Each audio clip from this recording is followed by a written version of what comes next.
A raid day featuring a bunch of costume Pokemon from previous years' Fashion Week events is coming to Pokemon Go. And in this video, I'm going to be going over the details for this event and what kind of precedents it could set for Pokemon Go's future.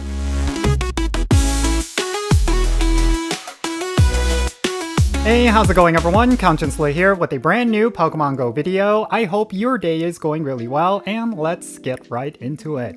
So today we're going to be talking about an upcoming raid day which is going to be happening in the month of April, and it is going to be themed around Fashion Week. Now typically every single year with Fashion Week there is an in-game event that features a whole bunch of costume Pokemon as well as a new costume Pokemon, but this year they're going to be doing a raid day, and I think this could be a new way for Niantic to do events that we've commonly seen within Pokemon Go. So let's go over the details for this raid day, and then afterwards let me share some more thoughts about what kind of precedents this will set for Pokemon Go's future. Fashion Raid Day is going to happen on April 4th from 2:00 p.m. to 5:00 p.m. local time. And as you can see from this infographic, there is a plethora of different costume Pokemon from previous year's Fashion Weeks that are going to be featured, including Butterfree, Diglett, Dragonite, Wooper, Sneasel, Kirlia, Absol, Shinx, Krogunk, Blitzel, as well as Minccino. Now the way that this is going to work is that every single one of the costume Pokemon that I listed previously are going to be appearing in raids throughout the event hours. The remote raid pass limit is going to be increased to 20, and up to 6 free raid passes will be obtainable from spinning gym photo discs. And there's also going to be an increased shiny chance for every single one of these costume Pokemon from raids. In essence, this is going to be your typical raid day, but it's going to be featuring a plethora of different costume Pokemon, with some of them being higher priority over others. In particular, I think some of the Pokemon that I would personally go after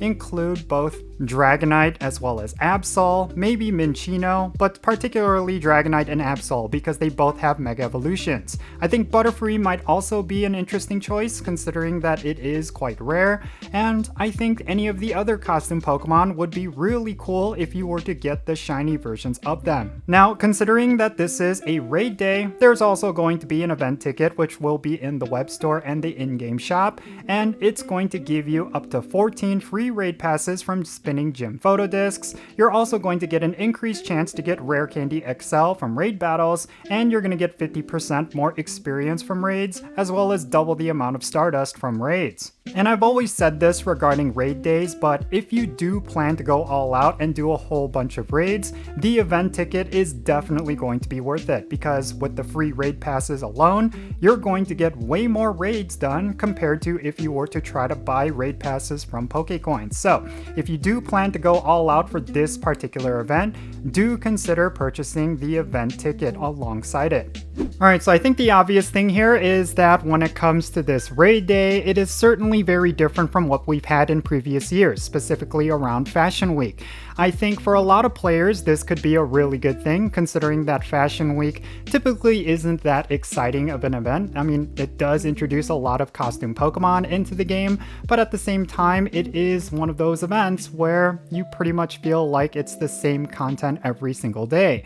So with the new format that was introduced with Memories in Motion, there's definitely something to say that an event like Fashion Week might feel very cumbersome and very repetitive after the first couple of days. So having it last for an entire week may not necessarily be something that Pokemon Go players might want. But having it as a raid day is certainly changing things up, and it's very possible that Niantic will do this for previous year's events so that they could make room for other events, and I think that could actually prove to be successful, but we'll just have to wait and see. I really do not know if this is going to be something Pokemon Go players will end up enjoying, but at the very least, this is going to be a raid day, which we've never had before, where it's going to be featuring a ton of different Pokemon, and those Pokemon are going to have an increased shiny chance. At least, that is very typical with raid days, and we're gonna have to see if it's going to apply to this raid day in particular.